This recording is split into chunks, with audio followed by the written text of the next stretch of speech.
This is Daily Blast Live. We're talking about what you're talking about. Get real. No. Y'all, This just is stop. a sham. It's finally here. Drum roll. Welcome to DBL. Happy Monday, everybody. Hey. Good weekend? Yeah. Did anybody go to the movies this weekend without saying too much? You did, huh? I saw. Which one did you think I would see?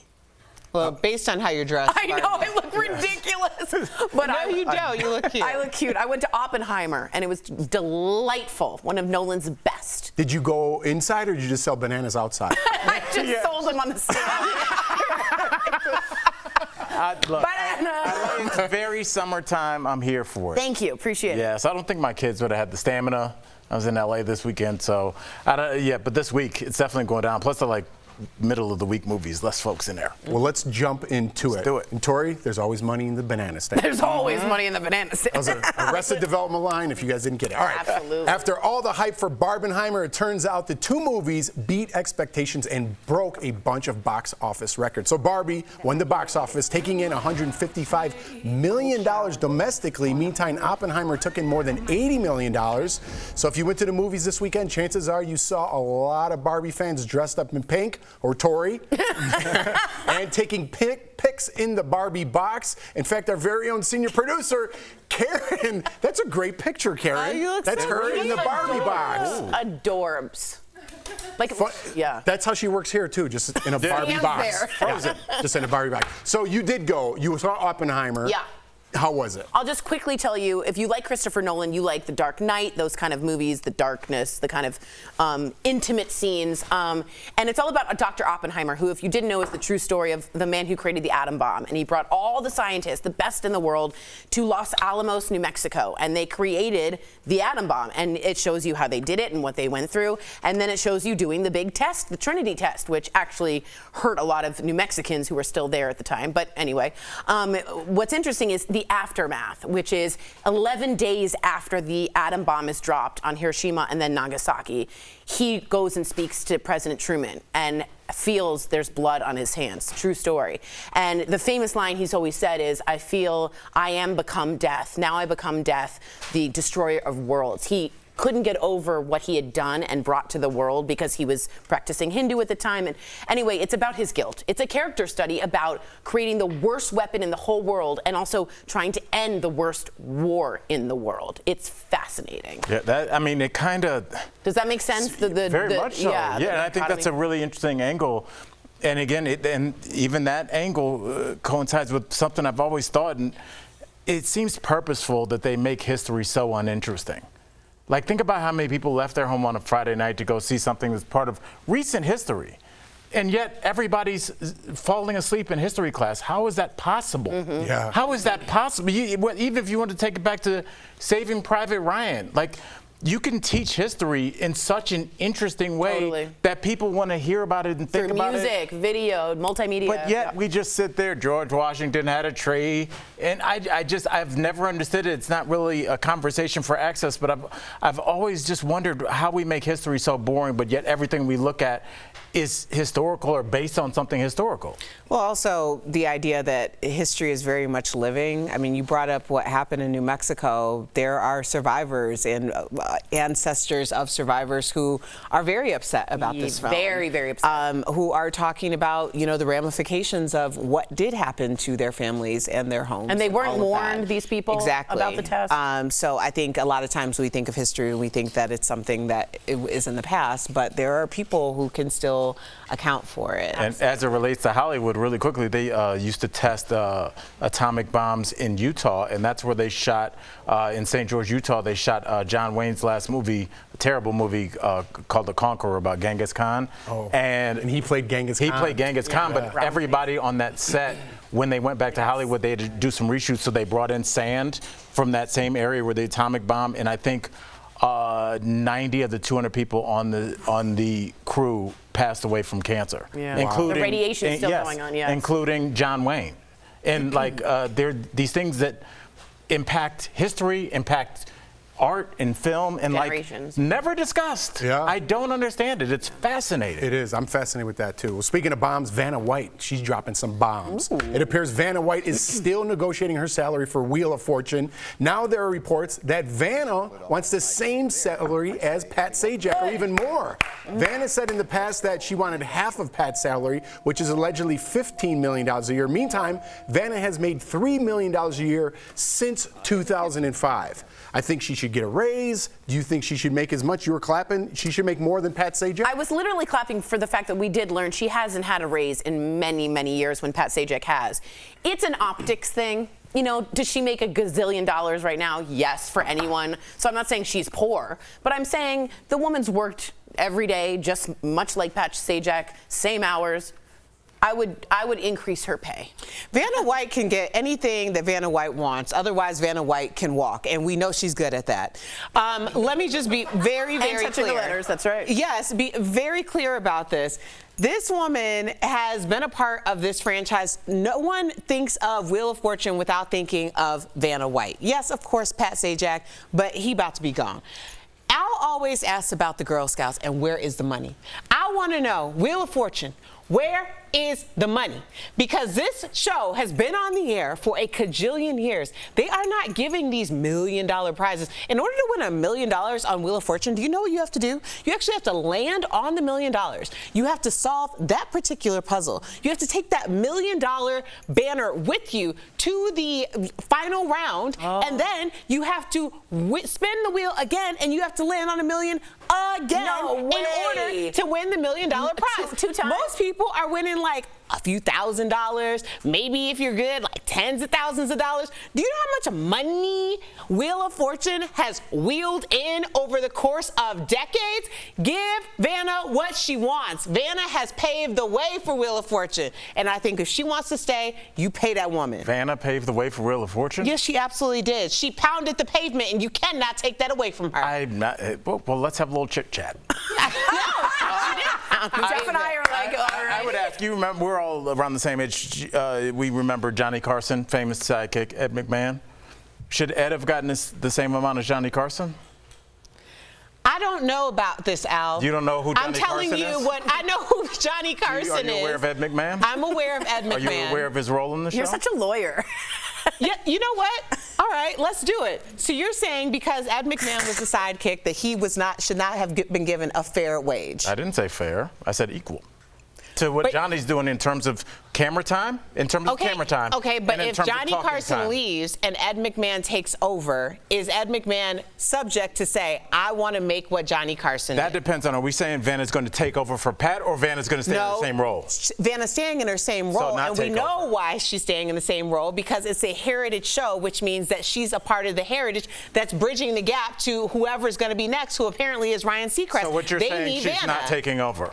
She's the bridge. She's the bridge. She's the bridge How is she the bridge? to the new person. How do you not understand this, Al? I would argue that the show is the bridge. You don't want this smoke with me. You do not want this smoke with me. You're sitting next to somebody who made literally not enough money to pay her rent when my co-hosts were making $21 million. Don't be fair. So don't ever say, I'm always going to stick up for the person who is the support, because if you don't have the support, you don't have a star. I'm just asking, should she get the exact same amount that Pat Sajak If she wants, because she can leave, and they need her. Everybody wants. They need her. Well, we'll see how it shakes out, because if she says this is how much money I want, then she can leave. Do you think without Vanna White the show will be canceled?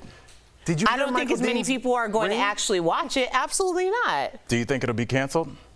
I don't know what will happen. I don't think they're going to retain their viewing audience that loves them so much. They're going to be very upset about it. They're also not going to pay That's not us. They're also not going to pay her as much as Ryan Seacrest. I don't think she's going to make Pat Sajak's money. Just to Ryan be Seacrest fair. is a bigger star.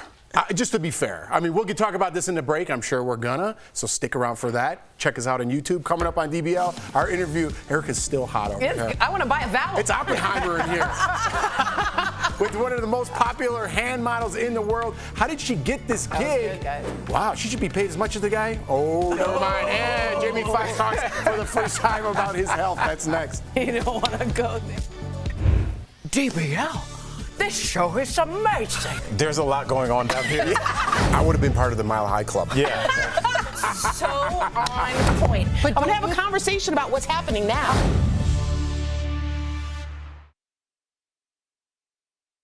But she should.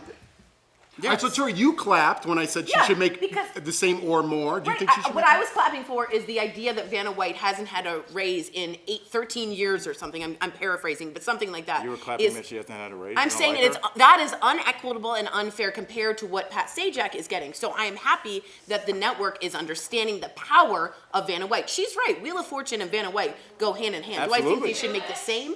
No, but she is part of that in a way that is cemented. Can I say something? Yeah. No, Bert. I don't understand why she hasn't gotten a raise. We agree. I mean, We because agree. even if she didn't, let's We assume agree. she didn't ask for one. The network, after X number of years, will always give you something. Well, apparently they didn't. That's That's what's crazy. I think she deserves. I mean, she is the show. She's She the is face the of the show. show. She is the Where is her agent in all this stuff? Yeah, I know. We know where her agent is. Her agent's asking for as much money. Yeah, but where as was But I mean, he where the past was 13 she? years? I don't That's know. so interesting. Yeah. Good question. And why did they not pay her I a don't know. raise? It makes no sense to me. Yeah. Because, I mean, we see this in sports. Every couple of years they do the collective bargaining. I don't understand that, but I know that means the league made more money, so everybody wants more money. Do you think it's possible that Vanna White's like, hey, I work 30 days a year. $3 million's pretty cool. I'll take it. Who does that though? Yeah, but even if she did, I'm just saying. Even if she did, why would the network say, because they have Take a it, bump. we're going to give you a 5%, Right, whatever take it a might bump, be. take a bump. Yeah, that could happen. Like you said, but Just like, hey, I got Tori's advice for everything. I'm like, whoa! do you agree with me? Or you disagree with me? I just think women get screwed over every single day, so I'm not surprised by this at all. But that's not screwed over. It is screwed over. She should- It is. If you Blindly are setting, clapping for- if you are setting a barometer for what you consider, you just what you can't consider you can't just value blindly is, no. clap If you because are you Vanna setting White's a getting more. barometer.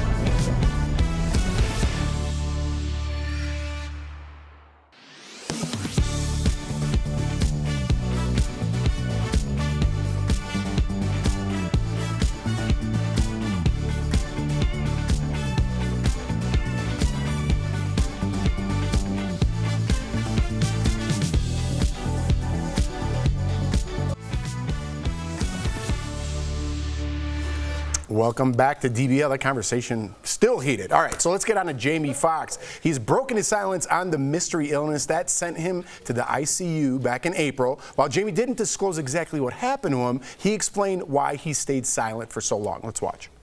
I know a lot of people were waiting, or wanting to hear updates, but to be honest with you, I just didn't want you to see me like that, man. I want you to see me laughing, having a good time, partying, cracking a joke, doing a movie, television show. I didn't want you to see me with tubes running out of me and trying to figure out if I was gonna make it through. I went to hell and back, and my road to recovery had some potholes as well. But I'm coming back, and I'm able to work. Very cool. It was a while, but I'm happy he spoke out. Jamie also thanked his sister and his daughter Corinne for keeping his situation airtight, which they totally did, and protecting him during this whole ordeal. Now, Erica, you were steadfast on you didn't want to speculate what happened to him. Some of us speculated maybe it was a stroke, maybe his speech is impaired. You were right. None of that was true. He did go through something traumatic, but he seems like the old Jamie Foxx. I know he went through a lot, but in my mind, he looks like it. Yeah, I think if you read between the lines, he's acknowledging that some things are going to be a little different. Yeah. And I mean, anytime I have had many relatives who have suffered strokes or other things that, they're not at 100%. And that is a very vulnerable position to be in, especially when you don't know what the prognosis is going to be. So I am just, I guess, a little bit more sensitive about speculating on things that I feel like the energy is so important that it's positive, and in a well-wishing that, like, to contemplate what could not be happening was just something that I didn't feel comfortable doing. But I was so happy to see him, and he looks great, but clearly he's still on his own personal road to recovery. Yeah. We're currently kind of going through this with my mom, and when he says hell, he means it. I don't know what he went through, but ICU, tubes, you're not there. You're just not there. And potholes, he can say lightly are as deep and scary as they get. Life and death potholes. So whatever happened to Jamie Foxx, I wish him well. But the caregivers around that man supported him, respected him, kept his secret. And I give a big shout out to them as well. It is horrible when you don't know the road ahead of you and you take it literally minute by minute. So I feel his pain, very happy for him, but shout out to the nurses out there that helped him get better. Absolutely. Love you, Tori. Love you too. Thank you. We'll end it there. We'll be right back. This morning, as questions swirl around Carly Russell's disappearance, her boyfriend speaking out, defending her. Russell claims she was kidnapped but escaped to return home 49 hours later. Tamar Latrell Simmons telling the New York Post, "I want everyone to stop bullying her. I know what it seems like, what she did. Just stop bullying on social media." Adding, "Think about her mental health. Nobody deserves to be cyberbullied." Simmons had recently removed all traces of Russell from his social media pages, including a since deleted Facebook post that said she was literally fighting for her life. Russell told authorities she saw a child walking alone on the side of the interstate on her way home on the evening of July 13th.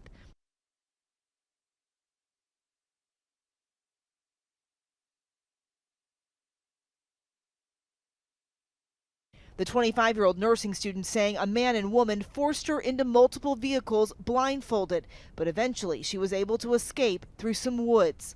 But Hoover City authorities saying investigators could not corroborate any of her dramatic story of survival. According to police, Russell allegedly made strange online searches, looking up the maximum age for an Amber Alert, a one-way bus ticket, and the movie Take It.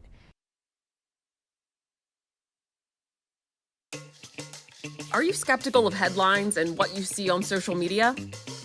We are too.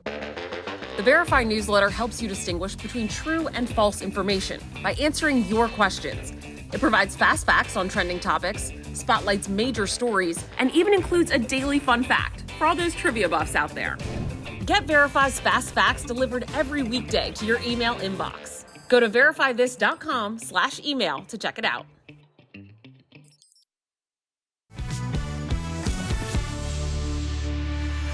Welcome back to DBL. Although Ashley Covington is a top model, you've likely never seen her face. That's because she's a professional hand model for more than 20 years, and earlier she shared the secret to striking a pose with just her hands. Take a look. Hi, Ashley. So, Ashley, you've been hand modeling for some time now. How exactly did you get discovered? And I'm just going to throw this in here because I was once asked to be a foot model. Ooh. And I just want to be very clear about how you got discovered because I'm like a size 10.5 and my feet should not be shown anywhere. So I want you to give people warnings of what is a legit discovery versus what is something else. I hear that. There are a lot of interesting people out there in the world who are looking for things. But believe me, the last thing I ever thought I would be doing for the majority of my adult life is hand modeling. I was a child actor who became a theater major in college, and I was just trying to get headshots taken when an acting agent discovered my hands. She said, "You've got to go get a manicure." And I said, "Oh, no, thanks. I'm a nail biter. I've never had a manicure." And she said, "All that changes today." And I said, "I'm here about headshots." And she said, "Oh, no, forget your head. It is all about your hands." Forget your head. I didn't even know it existed before I started. Wow. So talk us through what a typical hand model shoot is like, because I'm curious as well. And did you ever see the Seinfeld episode where George becomes a hand model? Absolutely. I love that episode. That is Zoolander. Those are like two of the best examples of hands. All right, yeah, good. You got the reference. Model mama. You got the reference. Right? Now, so here's the thing. there's really no typical day on set. I have held diapers and I've been adorned in diamonds and everything in between. I pick up burgers, I set down drinks. That is a $20 million diamond. Wow. And my hands are on celebrities' faces, picking up pizza, picking up burgers, setting down things. So I guess really the only typical thing about hand modeling is there is no typical. Wow. So that's your fingers on someone else's face? Yes, I am behind them, crouched down, with my hand coming up, resting on their face, and I'm trying to get the rest of me out of the frame. Yep. Interesting. Wow. That is so interesting. Now, you've modeled as celebrities' hands before. Can you tell us more about the recent ad you did with Alicia Silverstone? Tell us about that. Well, yes, the Rakuten ad that I did with Alicia Silverstone. So that one was really kind of special to me because it was so cool. It was a throwback to Clueless. Oh, yeah, I remember this ad. Yes, and that is one of my favorite ads. So we got to go to Cher's house, to the school, there's my hand, to all the places that she was in the actual movie. And the really cool thing was the cinematographer was Bill Pope, who was the actual cinematographer for Clueless. Oh, wow. What they would do, what you just saw, is she would come in, do her take, and then she would go start getting ready for the next setup, and they would bring me in, put her shirt on my arm, so the sleeve in, the camera would be right here, my head would be bent out all over frame, and I would be from her perspective of raising the hand up with the phone and punching in on the button. Yeah. Well, I'm sure a lot of people are looking at this saying, how do I get into this? So do you have any tips or tricks for somebody trying to break into the hand modeling industry? Well, first of all, they're going to just naturally have to have nice-looking hands. That's just, you know, one of the requirements, right? But now, what most people don't realize, because they're like, oh, well, I've got pretty hands, I can be a hand model. There's so much skill involved. Like, you have to be able to hit the precise marks over and over and over again. And if you're a 1/16 of an inch off from your mark, you're out of frame. So when I was raising that phone up in that the Rakuten commercial, I had to always raise my hand up and hit in the exact same mark, or it would be out of focus. Wow. So people really need to know, like, are their hands steady? Because a lot of people's hands shake a little bit, but you've got to have dead steady hands and hit that mark over and over. So here's my little trick. This is what I did when I started. I got a full-length mirror, I sat in front of it, and I practiced pouring with my right hand, my left hand, picking things up with my right hand and my left hand, because you never know which hand they're going to want to use. Ashley, thank you so much for giving us behind-the-scene look into the hand modeling world. DBL Nation, you can find out more about Ashley just by following her on Instagram at handmodelusa. Thank you so much, Ashley. We'll be right back. That was really interesting. That was fascinating. Thank you so much. Thanks. Have a good one. Skin cancer is the most common type of cancer in the United States, and it's also one of the most treatable when caught early. But there are some common misconceptions about skin cancer and skin tone that are putting people at risk. So let's clear them up. Claim 1. Having a darker skin tone protects you from getting skin cancer. All of our sources agree. It's a myth that people with darker skin tones are immune to developing skin cancer. People with darker skin have more melanin, the pigment that gives skin its color. And while that does provide some protection against the sun's harmful UV rays, it doesn't mean you can't get skin cancer. According to Dr. Corey Hartman, one of the most dangerous types of skin cancer, melanoma, begins in the melanocytes, which are cells that make melanin. So when Black people, darker skinned people do get skin cancer, it tends to develop in those types of cells, and it tends to be more deadly. So we can verify, no, having a darker skin tone does not protect you from getting skin cancer. Keck Medicine of USC says the misconception can be devastating because skin cancer in people of color is often diagnosed at later stages, when the disease may be more advanced and harder to treat. Claim 2.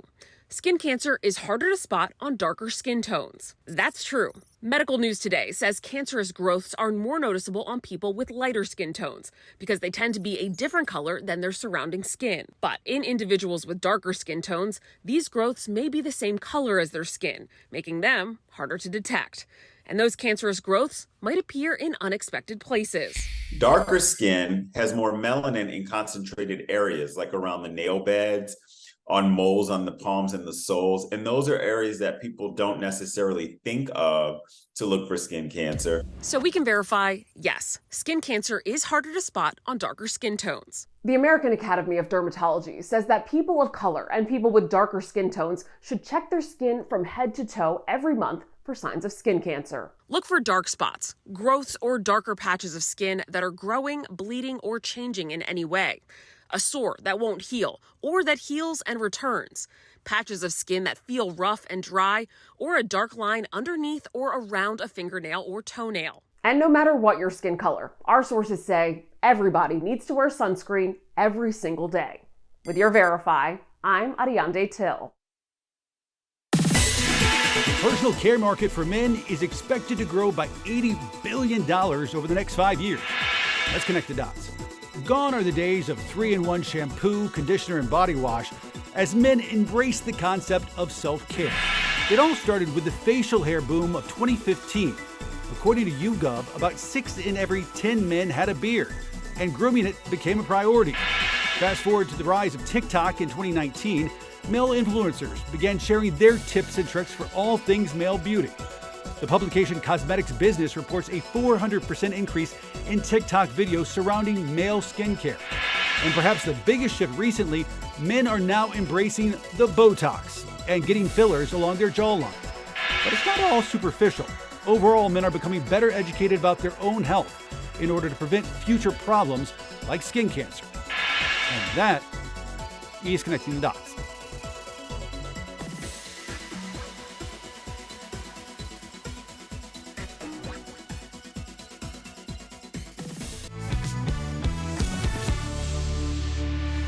Welcome back to DBL. With grilling season in full effect, there are some foods you can add to your menu that'll help your arthritis symptoms. It's time for some joint and muscle support brought to you by Omega XL. First, skip the burgers and grill salmon instead. Next, try grilling broccoli, squash, and cauliflower skewers, and drop the potato salad and replace it with a fresh bean salad. Omega XL has improved the lives of millions of consumers, supported by 30 years of clinical research. Omega XL's powerful and proven benefits have transformed the lives of athletes, celebrities, and dedicated daily users. Call 800-607-7643 or visit OmegaXL.com for more information. Before we go, we have one more story.